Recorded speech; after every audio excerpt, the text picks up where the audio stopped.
When I called to check on my daughter, who had gone missing, my granddaughter answered the phone, her voice trembling with urgency. Daddy sank mommy in the bath and went somewhere, she said, followed by shocking words.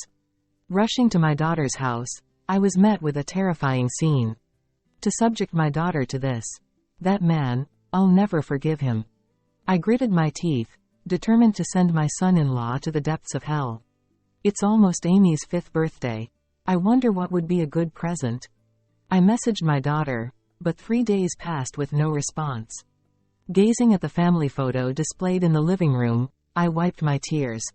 I wish I could see them more often. I wonder if those kids are doing okay? My name is Sarah. Widowed and living alone while working part-time. I have a daughter named Nancy. She has always been kind and studious since she was little, a proud daughter who landed a job at a major corporation. Nancy got married 6 years ago to Jason. He is an elite worker at a leading advertising agency. He was cheerful and dependable, and I felt reassured in trusting my daughter to him. They soon had a granddaughter, Amy, and Nancy quit her job to become a full-time homemaker. The distance between my house and my daughter's family home is about a 3-hour drive using the highway. It's not a distance you can just casually pop over to. Nancy used to visit frequently when Amy was little, but the last time she came to our house was a year ago, right after Amy's 4th birthday. I remember having this conversation with Nancy at that time. Is Jason doing well? Is he helping out with childcare? I asked. Nancy replied, He seems busy with work lately, so I've been handling childcare mostly. But he loves Amy and takes good care of her. He's even known as the ideal hands-on dad at work. I could imagine how busy Jason must be with his job. Make sure you support him, I said, to which Nancy just laughed and replied, I know, Mom. According to Nancy, Jason's reputation as an involved father had even reached his bosses, and he was put in charge of a major advertising project targeting parents. Well, that's impressive. Say, Nancy, now that things have settled down with raising Amy, how about returning to work? You used to shine in your career, I suggested. Yeah, maybe eventually, Nancy replied vaguely. I felt a slight unease at my daughter's ambiguous response, but whether she worked or not was a matter for their household. I decided not to intervene further. It's been over 6 months since then, and Nancy hasn't visited. I've tried inviting her a few times, but she always declines. I felt I shouldn't push too hard and interfere too much. One day, while I was unusually out in town for a class reunion, something caught my attention on my way back home. As I headed towards the station, I spotted my son-in-law, Jason, walking along with a young woman, engaged in what seemed like an intimate conversation.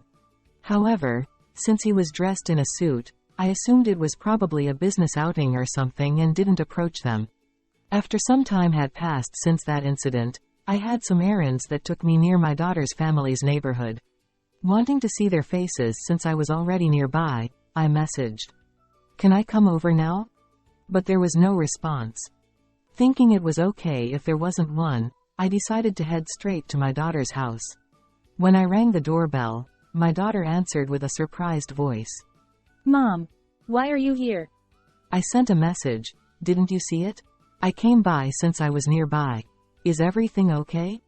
Then my daughter fell silent on the other side of the intercom, and instead, I heard Jason's voice.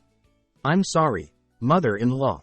It's a bit messy here, but I'll clean up right away. Jason, sorry for dropping by unannounced. We'll be waiting, I replied. After standing there for about 10 minutes, the front door opened, and when I saw Nancy standing there, I couldn't help but be taken aback. She looked so frail compared to the last time I saw her, it was like a lie. Nancy, you look much thinner. What's going on? I asked. Just on a bit of a diet, she replied. Then, my granddaughter Amy came running up, saying, Grandma. Jason warmly greeted me, so I exchanged pleasantries and went into the living room. While watching Amy play with her toys, the 3 adults engaged in small talk. Jason was as charming as ever, showing genuine concern for me, appearing flawless. At one point, Nancy got up to refill the tea. I followed her and asked, "Nancy, you look pale. Are you eating properly? Are you feeling unwell?" No. I'm fine. I'm healthy. She replied. Despite her words, I noticed something concerning her wrist as her sleeve slipped. I grabbed her arm and lifted her sleeve, revealing a painful-looking bruise. "Nancy, what happened?" Jason, who had somehow appeared at the entrance to the kitchen, interjected. It's just a bruise from a fall. Nancy can be a bit clumsy sometimes. "You fell. Is that true, Nancy?" I asked. Yes, it's true. She stepped on one of Amy's toys and fell inside the house. Nancy nodded in agreement with Jason's assertive tone, and then she distanced herself from me. The kitchen conversation ended there, but I began to observe Nancy and my granddaughter closely after that. Amy remained her usual cheerful and innocent self, but Nancy seemed somewhat withdrawn, appearing a bit tense. Sarah, we have plans to go out as a family soon. Jason said, prompting me to reply. Yes, it's about time for me to leave. On the way home, I sent Nancy a message, saying, "If anything is wrong, don't hesitate to talk to me." Her reply was, There's nothing wrong. I'm happy, so don't worry. Despite feeling an unsettling sense of unease, I returned home. 2 months have passed since I visited my daughter's family. I sent Nancy numerous messages, but received no reply, and she stopped answering my calls. She always responded to messages before. It's strange that the calls aren't going through. Are Nancy and Amy both okay? I want to see them and make sure. With these thoughts in mind, I decided to visit on a night when they were likely to be home. Sending Nancy a message saying, "I'm coming over now." I got into my car around 6 p.m. During a stop at a service area, I decided to call Nancy again. However, when the phone was answered, it was my granddaughter, Amy, on the other end. Grandma? Mommy's turned a strange color and won't move.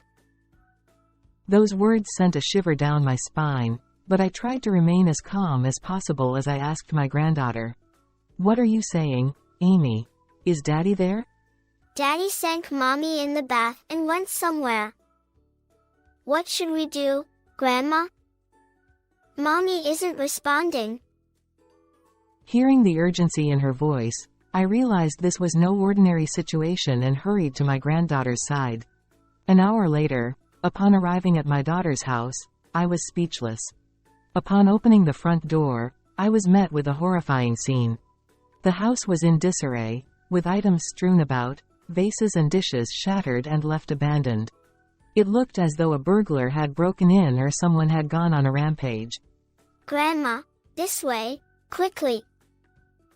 Startled by my granddaughter's call, I hurriedly followed her lead to the bathroom. There, my daughter, fully clothed, lay submerged in the bathtub, face up. "Nancy, stay with me." I frantically reached into the icy water, despite it being midwinter. Managing to lift her, my daughter's face was beyond pale, her lips tinged purple. Just as her face barely emerged from the water, there was a faint sign of breathing. Despite numerous attempts to rouse her, she remained unresponsive, prompting me to immediately dial 911. Before the ambulance arrived, my granddaughter rushed over to me, saying, Mom said there's something important in her bag. She pointed to a navy bag hanging on the living room wall. Upon a quick check, I found her insurance card in the wallet. Grabbing the bag, I boarded the ambulance upon its arrival. After arriving at the hospital, Nancy's treatment began immediately, while my granddaughter and I sat on chairs in the hallway. "Amy, is it true that Dad submerged Mom in the bathtub?" Amy nodded with a pale face. Dad sometimes hits Mom and takes her to the bath. Amy is told to stay in the living room, but it's always scary. I feel sorry for Mom. My granddaughter explained. "Amy." I instinctively hugged her, and she began to sob uncontrollably. Dad said, if you tell anyone, you'll never see Mom again. Amy, because I told Grandma, will I never see Mom again? I don't want that. I continued to comfort my granddaughter, rubbing her back and reassuring her. It's okay, it's okay. Then, the nurse informed me that Nancy had regained consciousness. Nancy, still groggy, weakly turned her gaze towards me. Mom, please look at my navy bag. There. With just those words, she drifted back to sleep. I carefully examined Nancy's bag once again, and to my horror, I found something unimaginable. Trembling, I confirmed what I found, gritting my teeth. To put my daughter through this. That man, I will never forgive him. At that moment, I resolved to send my son-in-law Jason straight to hell. Despite multiple attempts to call Jason, I couldn't reach him. So, I entrusted a trustworthy acquaintance nearby with something. 3 days after my daughter was taken to the hospital, I received a call from my son-in-law on my mobile phone. I heard from a neighbor that Nancy was taken away in an ambulance. The woman with glasses who was with her. That's Sarah, right? Are you at the hospital now? Please tell me where you are. I didn't disclose the hospital's location but instead instructed Jason to come to a cafe near the station. After leaving Amy with an acquaintance, I waited at the meeting place, where Jason arrived, breathing heavily. Sarah, I'm sorry. I was away on a business trip, so I'm not sure what's going on. What happened to Nancy? Which hospital is she in? Please tell me quickly. Jason spoke with genuine concern, but I wasn't fooled by his appearance anymore. I heard everything from Amy. You did something terrible to Nancy, submerged her in the bath, and left her, didn't you? How could you do such a thing? Jason murmured. Then awkwardly chuckled. I can't believe it, Sarah. Did Amy really say that? Surely you're not taking a child's words at face value? Are you suggesting Amy is lying? Jason explained. Since she started kindergarten, she occasionally says things like that.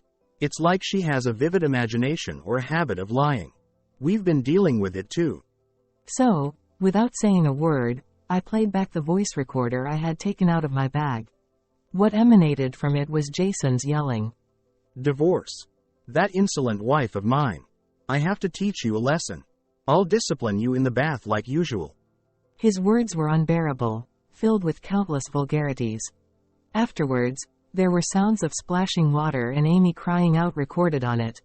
As Jason paled, I stared straight at him and stopped the voice recorder. What is this? Jason stammered. Nancy was recording what happened that day. Perhaps she anticipated this, although she probably didn't expect to be taken to the hospital. I remarked. She did that. How insolent. Finally showing your true colors. I retorted.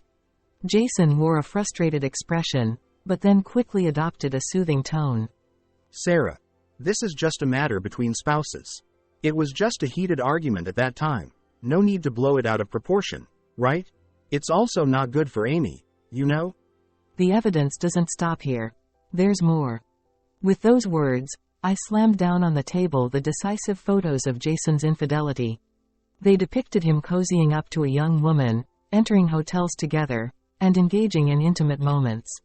The woman was someone I had seen in the streets a few months ago.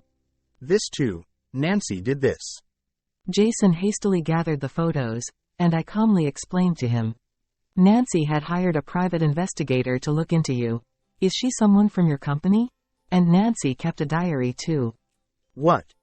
In Nancy's diary that I read, it was written that Jason had been controlling, forbidding her from working since the beginning of their marriage.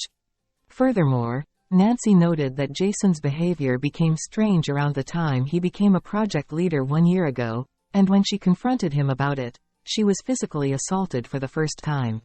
After that, she mentioned being subjected to severe treatment under the guise of discipline on a daily basis, and was warned that if she didn't comply, Amy would be harmed. Contact with me was also prohibited, and it seems her phone was checked daily.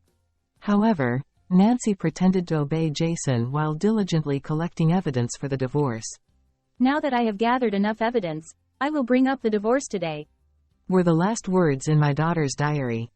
You lost your temper when your wife asked for a divorce and did something terrible. Then you left her in the cold bath and went to see your mistress. Is that right?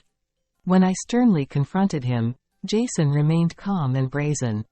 I'm the elite among elites. People often say I'm the ideal dad.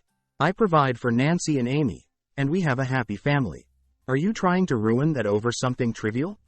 At that moment, I finally reached my limit. Nancy wasn't happy. And neither was Amy, who witnessed her mother being mistreated. I will not forgive you. You will pay for this. Jason then angrily shouted with a flushed face. What can this old hag do to me? I've already done what I could. I calmly replied, explaining to the bewildered Jason that I had sent the audio data from that night and evidence photos of his infidelity at work to his workplace. What did you just say? At that moment, Jason's phone rang, leaving him dumbfounded. As he answered the call in a panic, his face turned paler with each passing moment. Hey, it was from my boss. They're removing me from the project. You really did it, didn't you? How dare you? With his facade crumbling, Jason yelled at me with a contorted, ugly face. I remained composed and retrieved something from Nancy's bag. This is Nancy's decision. Please sign here. It was a divorce paper already signed by Nancy. Don't mess with me. I'll never let them go. Jason started tearing up the divorce paper with a flushed face, and I sighed. Then let's go to court. I'll make sure you'll be separated from my daughter. But before that, you'll have to pay for your sins. What? Right after you appeared at this cafe, I asked a friend to report it. The police will be here soon, so behave yourself. Jason turned pale and started trembling. You're going to involve the police. Do you realize what that will do to my career? I don't care. I'll never forgive you for what you've done. Never show yourself in front of me, Nancy, or Amy again. The police arrived, and Jason was taken away while shouting. Later, the divorce between the two was finalized. Jason was arrested for his cruel treatment towards Nancy. Along with my accusations, he was ultimately dismissed from his job due to being convicted. His mistress faced rumors at work and resigned. Although Jason's trial is ongoing, he has been cut off from his family and received no help from anyone. Nancy, now recovered, returned home with my granddaughter. Amy has regained her smile lately, and Nancy has found a job and is living a fulfilling life. We look forward to our granddaughter's growth and aim to support each other as a family from now on.